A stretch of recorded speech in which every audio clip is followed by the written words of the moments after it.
মানুষের রিজিক বৃদ্ধি হয় কিভাবে জানেন ভাই? সাদাকা। আপনি যদি বেশি বেশি সাদাকা দেন, এমনভাবে সাদাকা দিবেন, আপনার এক হাত থেকে সাদাকা দিবেন, দান করবেন, বাম হাত আপনার জানবে না, তাহলেই আপনার রিজিক বৃদ্ধি হবে। নাম্বার 2, বেশি বেশি ইস্তেগফার।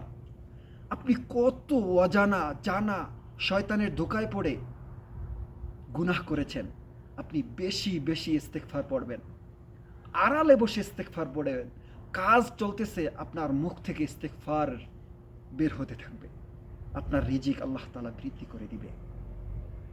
নাম্বার 3, 5 ওয়াক্ত নামাজ।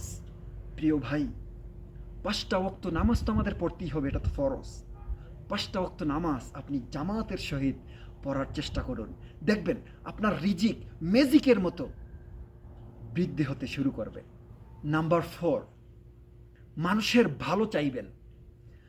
পাশের লোকটা, পাশের বাসার মানুষটা 4টা বাড়ি করছে, 4টা গাড়ি কিনছে, অনেক কিছু করে ফেলছে, কখনো মন থেকে হিংসা করবেন না। আপনি আরও দোয়া করবেন, আল্লাহ তাআলা তাকে আরও বড় করুক, তাকে আরও সুখে রাখুক, এই দোয়া করবেন। দেখবেন আল্লাহ তাআলা আপনাকে আপনার রিজিক বৃদ্ধি করে দিবে। আল্লাহ তাআলা আপনাকে এত শান্তিময় জীবন দিবে যেটা আপনি কল্পনাও করতে পারবেন না।